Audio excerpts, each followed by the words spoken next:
Hey. It's the Parkers. Welcome back to another episode. This is Janice and Derek Parker of Purposeful Marriages, and we are here to discuss a new topic about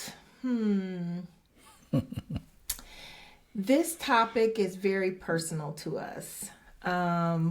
It's very personal in the sense that we are talking about my cancer diagnosis. And so we know that there are many couples out in the world that deal with many challenges. And if you know anything about us, we are, our ministry is about helping couples to overcome marital crisis by rediscovering purpose in their union and strengthening their marriage foundation, and overcoming a health issue is just one of the many challenges that couples may endure during your marriage. So let's, I don't even know where to begin. I say we just begin at the diagnosis. Okay. So let's talk about the diagnosis. We got to give you a little back history to lead up to kind of help you understand what we truly went through as a couple. So the backstory is, first of all, I was diagnosed in February of 2024 with breast cancer. This is my second diagnosis of breast cancer. I was diagnosed the first time in 2012, and then this time again in February. But prior to my diagnosis, Derek and I had been caring for my father, who was also going through two battles. At the same time, he was battling dementia as well as a terminal cancer, which is called multiple myeloma. So I was as a child, my father's, I was the primary caregiver for him. And of course that doesn't go happen without your spouse. So that's one thing we need to talk about. So Derek and I were primary caregivers for my father, and during his cancer diagnosis, when things started to turn for the worse, my dad had to go into hospice, and he did that at our home. So in December, did Dad come in December or November? I think December. November? It was January. No, he passed away in January. I know that. So he passed away January 12th. So he was here before then. It was December. Was it? Oh, okay. So he came in December, and then he passed away January 12th. So let's just talk about that for a minute, because I think while we're here, couples do this often, right? Especially baby boomers. We are taking care of aging parents. And although I have heard many stories about how this is done, I mean, we lived it up close and personal when we had to step in for my dad. So briefly, I just want us to talk about what was that like. So there was, number one, I don't think we sat down and said, hey, here's the plan to take care of Dad. I think it was, this is what has to be done, and we just did it. Do you agree or disagree? I agree. Okay. So we just kind of did it, and in that, though, we had to give each other a lot of grace, because we were doing things that were outside of our norm, right? We taking off work, taking Dad to doctor's appointments, checking on him, taking him food. Nights I had to spend the night. And then when he came into our home, it was just a whole different thing. And again, at that, I just want to reflect and say that I am very appreciative of you, Derek, because it was never a second thought for you. You didn't say, hey, what's going on? You didn't question how. It was always, how we going to do it? How we going to do it? What do we need to do? And so I just recalled the day that it actually happened, and they, I try not to get emotional, but they brought my dad here to our home in an ambulance. And I never forget, it was super cold outside the day that they brought him, and they didn't even have a coat on them. You remember that? Mm-hmm. And so yeah, he had like a blanket thrown over him, but it was like super cold outside, y'all. And I just remember my husband snapping out on them, and they kind of were looking just like, oh, well, this is kind of what happened.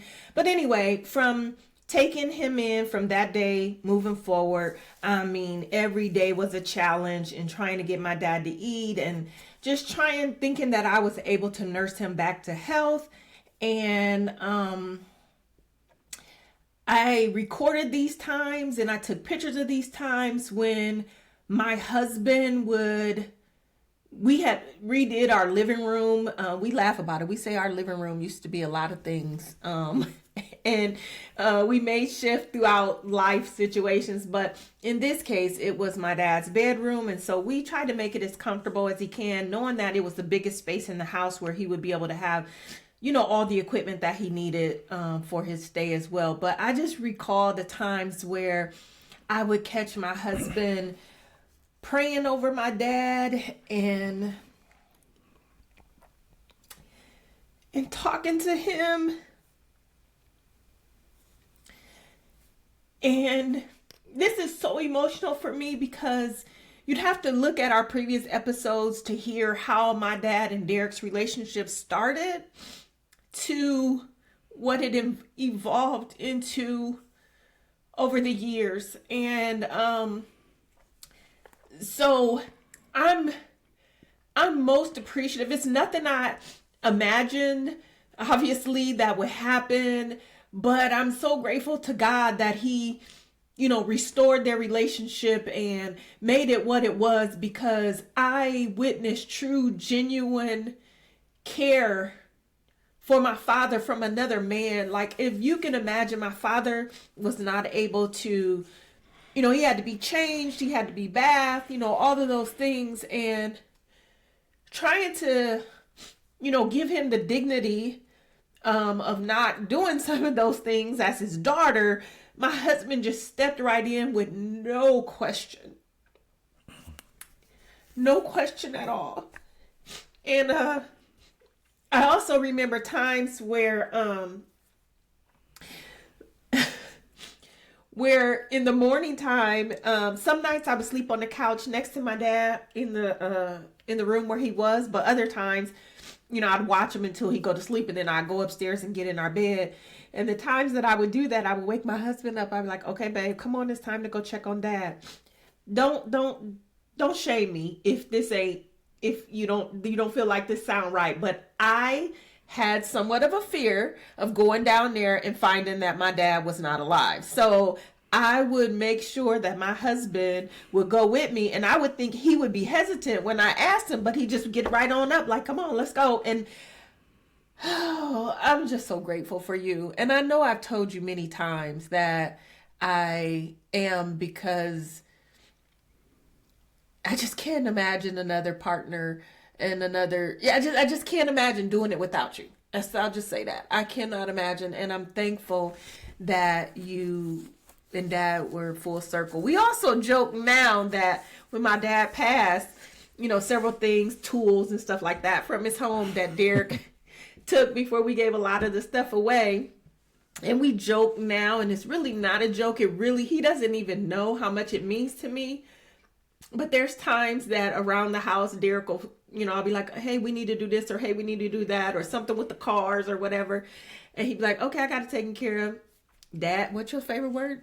Dad came through again. Yeah, because something that he received or, from my dad's passing is still in use for our lives today. And it's, comes at the perfect time. So anyway, my whole point, I'm sorry to have gone off of a tangent, but I needed you to understand, because that's part of relationships. Lots of couples have to take care of parents.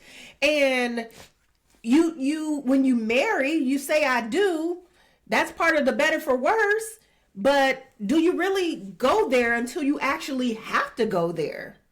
Right? Nobody thinks, "Hey, what we gonna do when our parents get older?" Let me back up, because some people do plan that out.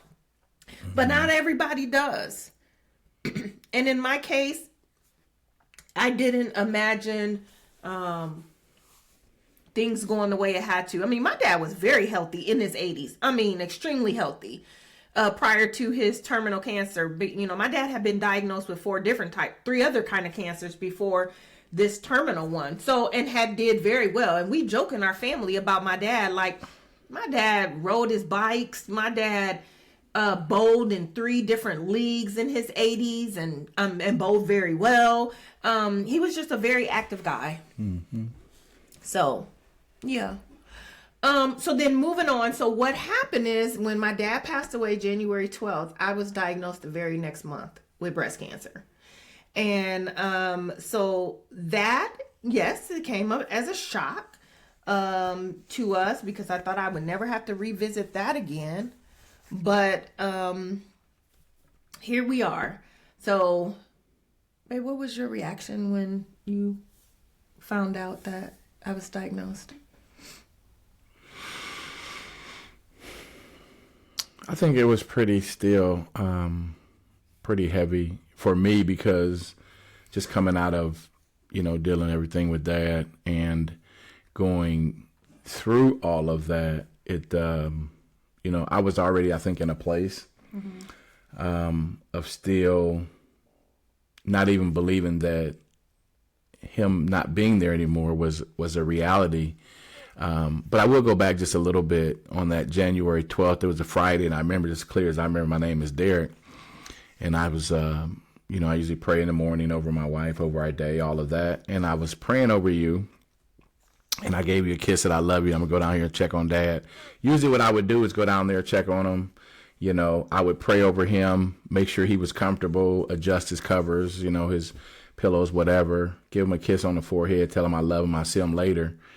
And I went downstairs that Friday and I looked over and I walked up to him and I called his name. Well, I said Dad. And he didn't respond, which usually he would just kind of look over at me. And he didn't look over at me. And so I touched him in different places and I kind of knew. But then I leaned down, I listened to him. And, and so it was just like, man, this is a reality. By the time, this time, Janice was coming down the stairs, and I just looked at her, and I just shook my head like indicating no to her. And she came down, and, we both had our moment. And, we, cried tears of joy, mainly because he wasn't suffering anymore. But I will say, too, as far as, with Janice, and when she was talking about our relationship, it did come full circle, and that was only because of God. But for the growth that we had, especially when it was getting to the later stages of him dealing with his illness, I could tell that there was a change because he was a very independent man. And, I had a lot of respect for him, regardless of how the relationship started, simply because as a African-American male, he was a great role model for me in so many ways, not just work ethic, family, how he treated people, commitments. If you tell somebody you're going to do something, he always followed up with it. He didn't forget things, all of these things that I just kind of, admire as characteristics of a man. And, so I really appreciated that part that he poured into me. And then in the later years, like I said, of just, going up to lead into January before he passed, him and I had a lot of intimate conversations. And, I just really appreciated those moments. So going back to what her question was, it's just my mind was just there and I was in a place of brokenness, but just trying to not necessarily let that out, because I think I'm a person that, for some reason I suppress things, but when it's out, it's out. And it's just, when I say out, I mean, when I cry, I big time cry. When I break, I big time break. And so going through that and then trying to recover from that, and then only to hear about my wife, it was disheartening to me for only a few moments, because I immediately went right back to the prophecy that was prophesied over her life. And I would not allow myself to be in any other place other than God gave me a promise.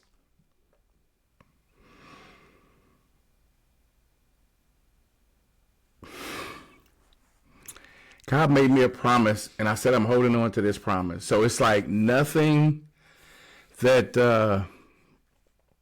nothing that I would let myself think or let my mind drift in places that even would even give any kind of indication that I didn't trust God, that I didn't believe in what I heard.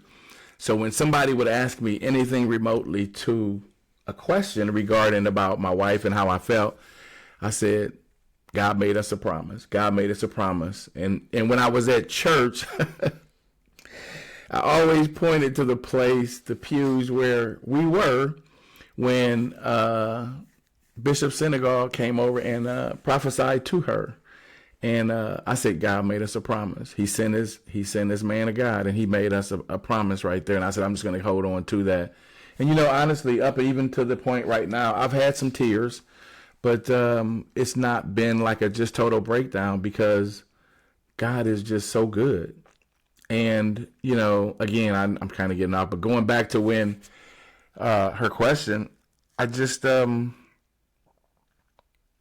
think I felt more for my wife because, it was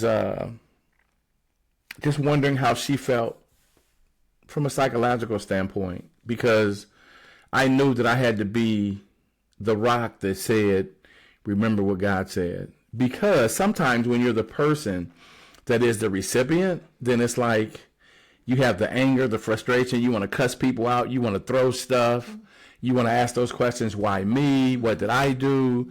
I do everything right, and this is how I am. God, I'm so angry at you, I'm so this and I'm so that. And I knew that she needed to have her moments, and I'm like, have your moments, do what you need to do. Don't go too far because you're still saved. But it was like, Derek, you have to be that rock. You have to show her that regardless of how she feels, because again, this is the second time. You watch your mother, you watch your father, so I know emotions are running crazy. But somewhere in there, I still had to be that one that said, God is still able. God can still do it. Not that she didn't think that. But when she got in her weak moments, I had to be that strong moment. I had to be that strong one to say, with this, either he don't care about me or he just flat out crazy. And I'm just flat out crazy to believe that God would do just what he said he would do, because he's proved it time and time again.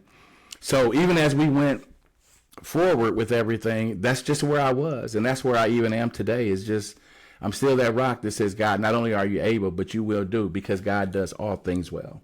Yeah. And I will attest to he really was my rock and continued to be my rock. Is your rock. And everything you say is absolutely true. And he would allow me to have my moments, but he would make sure that I come right up out of it. Yeah. And sometimes, I'm not gonna lie, it was like I wanted to punch him, because it's like you don't understand. It's sometimes it just sounds like words, but then God really let me see that, he was my spiritual rock. Outside of God, Holy Spirit, he really was that voice in my face to remind me of whose I was. And so I'm thankful for that. But, I know that people who are, when you're going through a health situation, it could be easy for the both of you to get in the same place, but that is not a good thing. No. And I was saying, she was saying that there was a time that she was saying something. She was going off about something. I shouldn't say about something. She was going off about the diagnosis. And I'm trying to remember the exact words that I used. Something to the effect of, okay, you doing all this, but remember, you still say, and boy, she got so mad at me that she was like, you can't even let me have a moment, and I'm trying to this and that, and I just this and that. I said, I hear you, and when you get done with all that, we still gonna trust God. He very much so did. He did. And I guess we need to tell the audience that the prophecy that was given to me. Yeah. So that they'll understand that, which is, this was past my first diagnosis. So this was after 2012. Yes. And we were in a church service, and Bishop Senegal was a guest speaker, and he called me out the audience and prophesied to me. And his prophecy was that this will not take you out, or the he said, what took Dolores out? He said, what took Dolores out will not take you out. Well, I never met this man before. Ever. Neither one of us. Dolores is my mother. Yes. And my mother passed from breast cancer. Yes. So when he said that, I mean, we kind of lost it. We both lost it. And I was like if you know anything about the church structure, I was the armor bearer for him while he was here. And I started shouting like crazy. And he asked one of the ushers, like, what's wrong with him? And the usher said, that's his wife. And he said, well, go home, go ahead and shout there. Yeah, so that was a confirming word. So Derek has never let that go, right? Never let that go. And let me just say, and I'm being completely transparent, I didn't either. However, put yourself in my shoes that I have to remember the prophecy. It will not take you out. Yeah. He didn't say you wouldn't go through it That's again. right. Even though that's right. not what I wanted. Right. Right? So I had to, that is my real factor as well, that, you know, going through this journey. But let's just back up. Like, so I'm diagnosed. We get the news. So this whole, let me just tell you, if you don't know, any diagnosis that has to do with cancer is just a roller coaster, right? You get the news, and then you get yourself to a place emotionally that, okay, and mentally, I'm wrapping my mind around this. Okay, what's next? Mm-hmm. And I like to think I'm not a weak person. I feel like I'm a pretty strong individual. You are. And so I wrap my mind around this. Okay, what's next? How do I do this? Let me seek the Lord. How do I go about? And then something else happened. And it's like everything I just encourage myself of, it just out the window. So it's like, oh, now you got to get chemotherapy. Oh, all your hair, you're going to lose all your hair. Oh, you're going to feel bad every day. Oh, this going to happen. Oh, you're going to be missing work. And it's just like one bad thing after the other. And, but going through that journey, my husband never, and still to this day, has never left my side. My whole family, my church family, my friends, they will all attest, I never felt alone. If I didn't have anybody else there, he was, when I say every appointment, I'd be like, babe, this is just a follow-up. This is just a so-and-so. And sometimes that I wouldn't even, like, he would, have me tell him, and then I don't remind him. I pull up somewhere thinking, okay, I'm just going to this appointment on my own. He pulling up right there with me, or sitting in the parking lot waiting for me. And so I'm just really appreciative of that. But let's talk about some of the things and the ways that you had to step in. Prayer was number one. He kept me covered. And that's vitally important when you're going through something like that, because oftentimes the person that's going through, we are not all, I know we want to be super saints, but let's just tell the truth. You don't feel that all the time. Mm-hmm. Like he said, I wanted to cuss some people, some things out because of the different emotions and physical things that I was going through. But he always kept it positive. And sometimes I'm going to say I had to call up my girlfriends and be like, hey, let me tell y'all, I wanted somebody to give me a little pity. And not to say that he didn't, but it was just like, oh, you had your moment? Okay, right back at it. And that's exactly what he was supposed to do. But let's talk about the toll that it actually takes on that spouse, not only with, them stepping up to be most times leading and guiding in prayer in the spiritual aspect, but let's talk about just in the natural, the things you pick up and do around the house or what have you. Can you talk to them about that? Like, how did you feel about that? What's your thoughts? Throughout the process, it was just, one, I knew I had to make some adjustments, and I was willing, to do that. That wasn't an issue, but I don't think I realized to what extent that I had to make adjustments. And that's just because some things that I know that you would do before, you maybe didn't feel like doing them. You maybe didn't want to do them. Those type of things. And so just trying to make sure that I had to get my mind set first to make sure that I was in a place to where I say, okay, my main thing is to make sure that she's comfortable, right? Aside from assuring that I pray over you every day, pray over us, just making sure that she was comfortable and trying to make life easy. The first part, though, was just for me to understand and try to imagine if I was in her shoes, how would I feel? And so to know that. And so one thing I try to just stay consistent with, and you should attest to this, that, a lot of the decisions that we make, I know what decisions that I would have made, some decisions we made together, but I was always like, babe, ultimately, this is your decision. And the reason I said that is because even initially, it was like when we heard what our options were going to be going forward, it was like some things are going to need to happen, some decisions are going to be made. And my thing has always been, and is today, whatever we have to endure, we have to endure. My bottom line is this: I want you alive and I want you healthy. Yeah. Those are my two things. And let me just say, so they know. So one of the best recommended option for me was a mastectomy, meaning remove the breast. And so, but in initial stage, I was like all for removing both. Like, I was so mad at cancer, y'all. I was like, they trying to kill me. They gotta go. I don't care. I didn't. Now, let me back up, because the first diagnosis, I had the recommendation was a lumpectomy, meaning they go in and remove the lump. However, with maybe my history, I could do a mastectomy or a double mastectomy or what have you. So at that time, I kept asking him during the first diagnosis, I'm like, babe, how do you feel about that? What do you think? What are your thoughts? And he was very consistent on and adamant about, babe, it doesn't matter what happened, what decision you make. I'm going to love you regardless.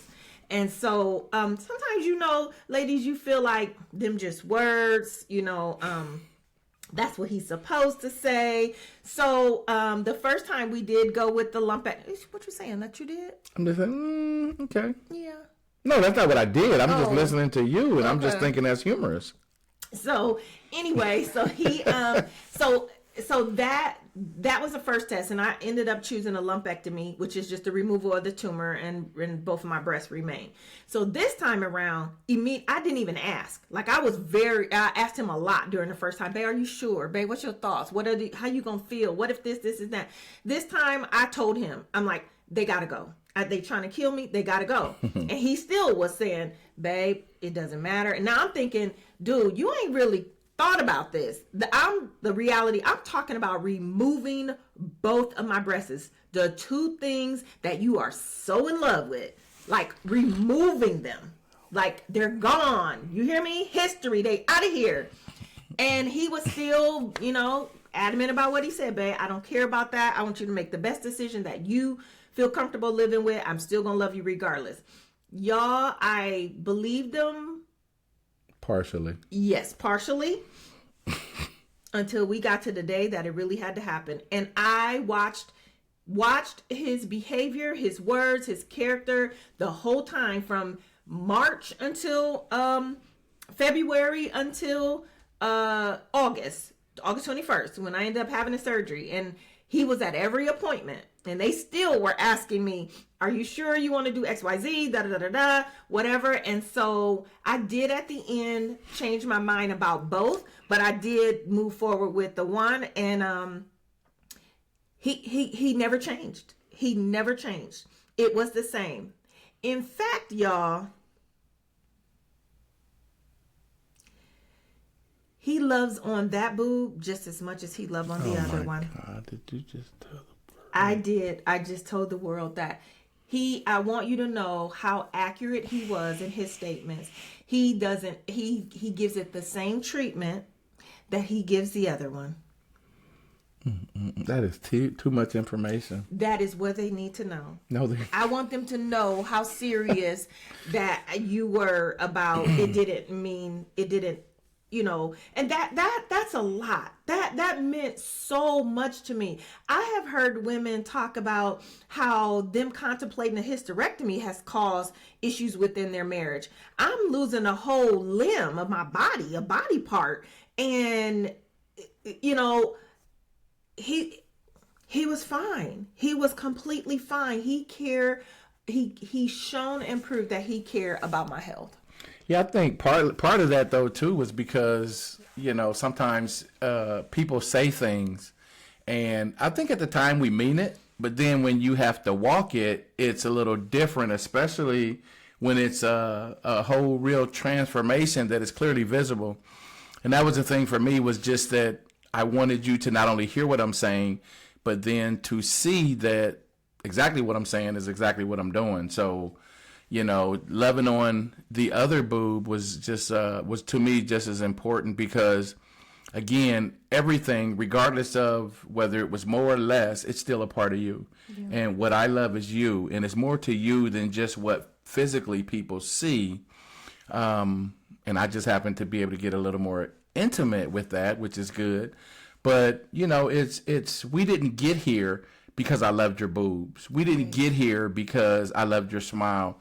We got here because the entire you is what I'm always still being attracted to. And like our late bishop always said, every day I choose you. I wake up every day and I choose you. And that feels good to me. So to show you that no matter what, I mean, it's, y'all, she had bandages, all this other kind of stuff, and I'm just trying to be me. And, I got a little carried away, obviously, but it was just, it's just the level of love that I believe that we have for one another. And when you care for somebody like that, you'll do whatever you need to do, whatever you want to do. More importantly, do what you feel. And that's what I feel. I feel to love on her all the time because I do love her just like that. It's just something that's just undescribable.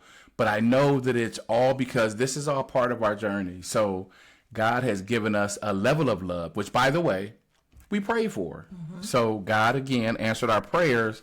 And I told her, I tease her all the time and be like, well, you can't get mad at me. This is what you pray for. Yes. So God is just delivering like he always does on what you prayed. Yes. And so you just going to have to deal with it. And guess what? She just take it. Whatever I want to do. Oh gosh. But yeah, that was important to me because after the mastectomy, I really had some body image issues, and he know that. Like I had a very hard time, and sometimes I still have hard times. I'm getting better, but I have a very hard time, and I know that it's not. One may think, oh well, he's just following up on his word, and he got to be intentional about doing it.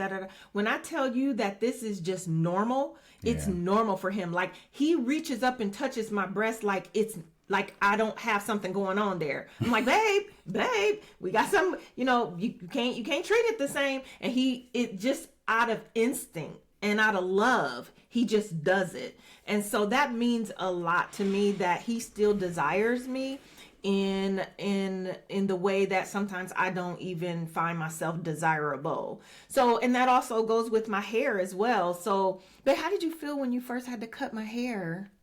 So my hair started falling out, y'all, and I got it cut by my stylist, like little by little by little, but then the littlest baby fro I had, it just was still falling out in chunks. So one day I was like, nah, the cancer taking everything else. I'm gonna take control of this. I'm gonna do it before it all falls out. So I asked him to shave me. Mm-hmm. How did you feel?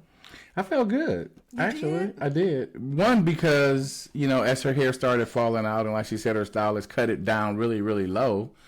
It was, she had more than... I had way more than that. Yeah, you had more than that. But, for one, you could see the shape of her head and all those kind of things, which I know was something that was, was really concerning to her, which I get. But, again, it was for me... Let me just say this.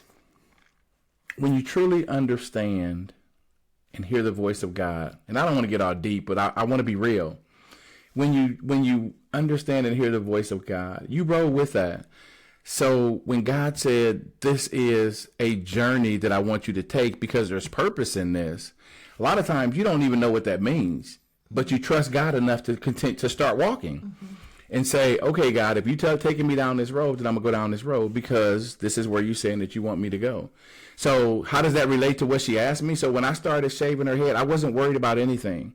I know I got a little round, little cute little head or whatever, and I know hers was even cuter.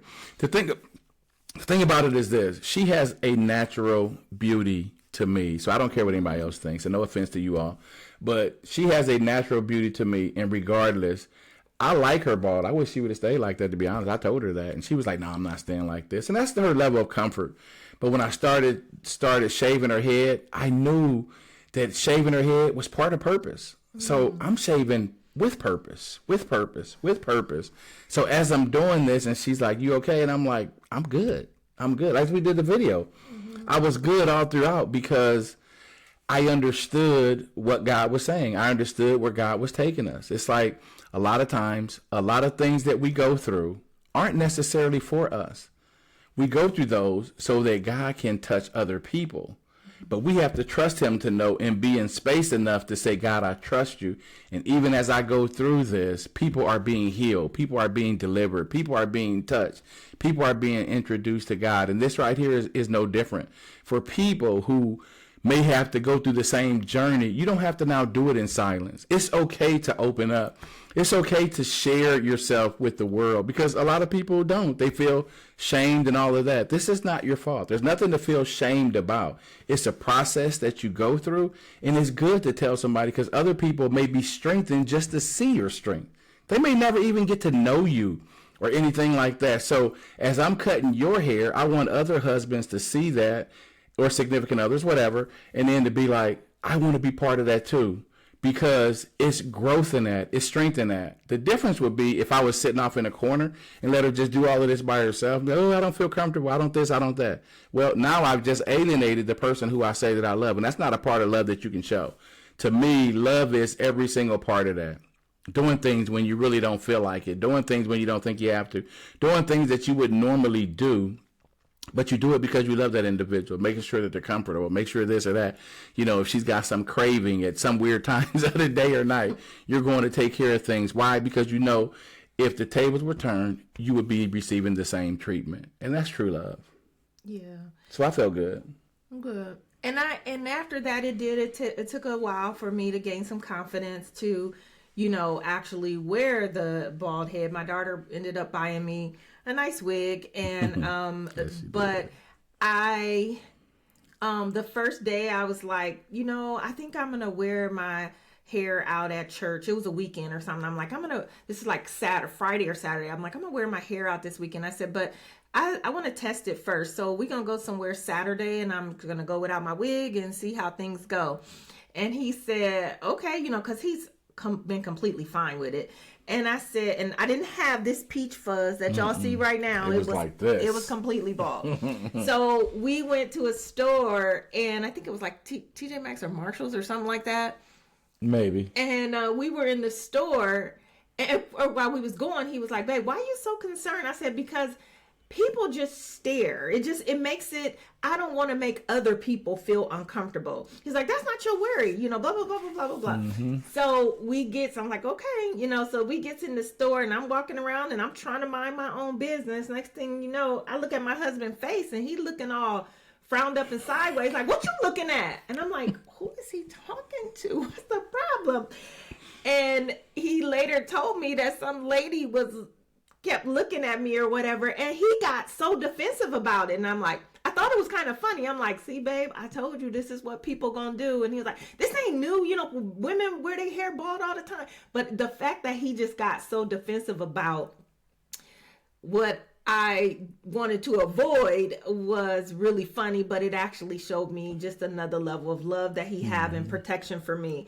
So but I went to my church, and of course, you know, I was loved on and complimented well, and it did give me a lot of confidence. So much and so afterwards, I told him, I'm like, let's leave here and go take some pictures. So we took pictures after church or what have you. But let's also talk about the time where going through chemotherapy, that thus far have been the worst. Even after the surgery, the removal of my breast, the chemotherapy thus far was the hardest thing for me.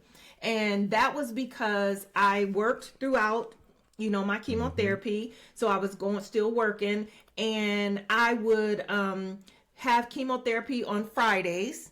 And because I thought that I would take the weekend to actually like get my body back, because the day of chemotherapy is tricky.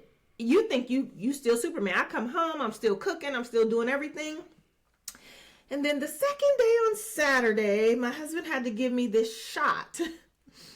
And the shot was to help increase my red blood cells. Was it my red? Yeah, my red blood cells. And yeah, it was over after them shots. Well, it wasn't too bad the Saturday was more so when I woke up Sunday morning. Yes. Yes. So I can feel it sometimes toward the end of the Yeah, night toward the on end of Saturday. Saturday, yeah. And then Sunday I wake up and it was like I was out of commission. I cannot describe the level of pain, y'all. The joint and bone pain that came with that. It was like, what in the world is in that shot? So he had to administer those to me every Saturday and then watch me pretty much not even be able to move. How was that for you? That was kind of eye-opening. I didn't think that the effects would be that severe, but I could tell that you were in pain because, like she said, Sunday was probably the biggest change in it. But Saturday night, you could always tell it was coming on because we'd be in the bed and all of a sudden I feel her shaking or, twitching, moving weirdly. And I'm like, are you okay? And she's like, yeah, it's just the pain. My bones hurt or whatever. And then it's just like you've been there and it's like there's nothing that I can do except, pray and ask God to, kind of ease the pain, ease what she was going through. But that was always one of my biggest things was I always prayed, God, make the side effects minimal of everything that she had to deal with.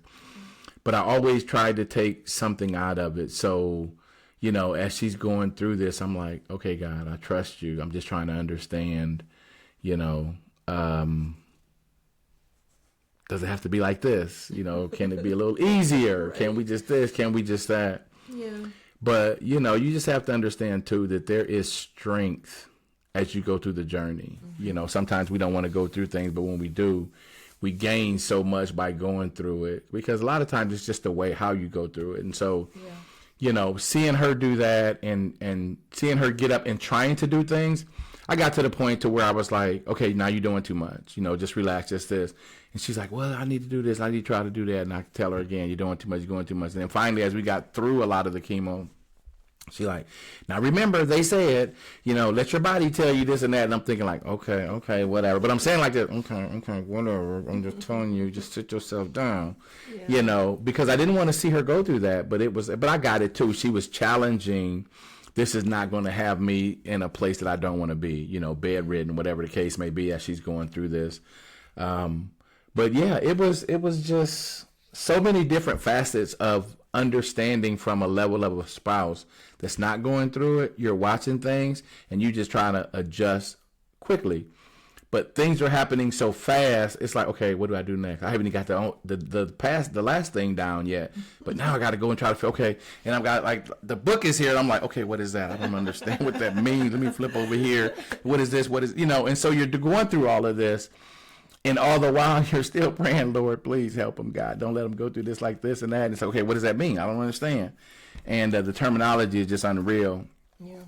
I remember a couple of times where I was in the bed and in some of these debilitating crises, I would call them, because I mean, literally, I could not hardly walk. Mm-hmm. And I remember being in the bed, and it was one time, it was like we were going to bed, and I was in the bed, and my body just was, y'all. It's not I could have 2 kids, and it doesn't equate to that type of pain that I experienced during the chemotherapy. And I remember a few times, one in particular, where I was just crying in the bed. And I'm not a crier. I'm really not, because it gives me a headache. But I'm telling y'all, I could not control it. And I was looking up before he started praying for me, he was asking me questions, and he was over me in the bed, and he was like, where does it hurt at? Where, I know he asking all the questions, so preparing himself to pray, mm-hmm. and da and this and that. The look of concern that I saw on my husband's face was one that I have not seen in a long time. And I knew that this is one of those times where he didn't know what to do but to pray, right? His facial expression scared me. Like, if he looked like that, then I might be in trouble. But as always, he went right into prayer, prayed over me, prayed for me. And I began to you know, seek God on like, he's praying so hard. He's praying morning, day, and night. He's the days that, I would have to be at home because of the pain. And if he wasn't working from home and he had to go in, and him coming back, checking on me and stuff like that, when I tell you he kept me covered, he kept me covered. So I kept asking God, like, God, show up for him, not just me, show up for him. This man is giving his all into this. And God showed me that, this is your journey, and you won't know how to minister to people if you don't know how to go through this. Yeah. And from that point on, I was like, okay, it's like, strap up, here we go, kind of thing. But I thank God that it, I didn't have any nausea, vomiting, throwing up. I had a lot of stomach issues and a lot of pain, stuff like that. But I got through it. So here we are on the other side today, praising God for everything. I got eyebrows again. I didn't have eyebrows. I got some little lashes, my hair coming back. I feel good. I could walk up and down steps without getting out of breath. Now let's talk about something real quick before we end this. Now, I want the people to know there were some physical challenges that came along with this diagnosis. And now we know that needs need to be met, right? So let's be real about this. How the heck am I even supposed to think intimately when all I can think about is the pain? And when I tell you that the chemotherapy affected every part of my body, it affected every part of my body. Every part of my body. So we are trying to discuss, how do we pleasure one another with all that is going on? So that to me is something to say when someone's going through a health challenge, whether it's cancer, lupus, I don't know, whatever disease it is, there's still those needs that need to be met, right? There's still that intimacy that can't be lost. So let me just say that I appreciate the grace that my husband gave him. And more importantly, I appreciate the stand up of his faith in him during those challenging times. Because let's be real, he could have pleased himself any other way, right? I'm just being real. But the fact that you still sought ways on how we can get around what we needed to do to make each other happy, to me is a testament. And I think a lot of times people can get lost in that. It's like, oh, somebody's sick, then, we just lay this aside. I've heard stories where people have gotten sick and then they just, that wasn't even a factor. And then almost was used as an excuse. Like, well, I'm going through XYZ, so why would you expect that? So do you want to touch a little bit on that, of how, you endured the challenges and the weights? I just think it's communication. It's first of all, you understand where you are, right? Yeah. And you meet that spouse at the same place. But then I think it's communication. Hopefully, if you ever have to go through this, which I pray nobody ever does, but if you have to go through this, your relationship is in a place to where these things have already been considered. And I say that because, or I should say, considered as you go through it, because it is just as important. And you don't want to get in a place, one, especially if you don't know, how long is this something that's going to, how long is this going to go on as far as, the journey? That's something to be considered. People try to be strong, and sometimes, just being natural cells, they get weak. But when you talk about these things, open and honesty always, and have communication, you understand, hey, I know you need this, I know you need that, I know you hurting, I know you this, I know you that. We can't do this, we can't do that, but maybe this or maybe that. And I think it's just something that just, you just talk about. If you can't do it, boy, you just need to just pray. Lord, don't let the enemy, this flesh, pierce that flesh daily, because that flesh is something else. And so, yeah, but it's again, when you're discussing things, conversing about it, and making sure that you have a clear understanding, it makes even that, right? It makes it to where you can get through it without going outside of yourselves. Certainly wouldn't dare even talk about outside of your marriage because that's just lunacy. But there's other things that I'll just leave it there. Yeah. Other things. So being creative. Yeah. Find your creativity. Yeah. But I appreciate you. What's not hurting? I'll leave it there. Right. Them some of his questions for real. Yeah. You got a headache? I got Tylenol. You okay? You sure? He ain't lying, y'all. He really not lying. But I can't blame him. I mean, I can't blame him. I can't. But that was important to me to try to make sure that he was satisfied even more than I, because I just really at times lost a lot of the desire. But to know that his needs were still present, and how can I help him in that area. So let me just say one thing too real quick, because Janice and I, just like she said, when she had her and this is maybe a better way to say this, the way when she had her treatments, we knew it was going to be on Friday, we knew it was going to happen Saturday, and we knew where she was going to be Sunday. So one thing that I would do is, and I think we talked about this before. Don't tell why we couldn't. So for the treatment, once I received the chemotherapy that day on Friday, it was 3 days that we couldn't exchange saliva, secretion, stuff like that. Right. That's true.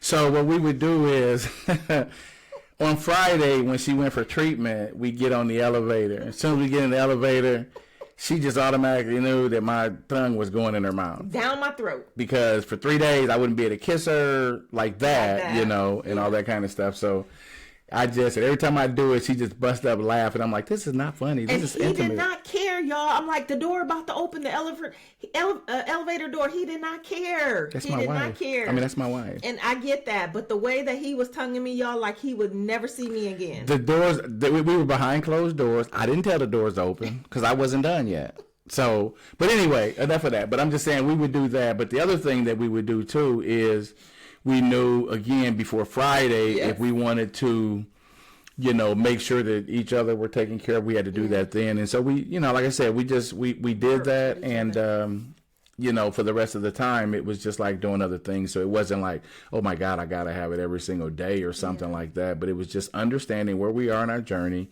and respecting each other enough to go through it together, no matter what we had to.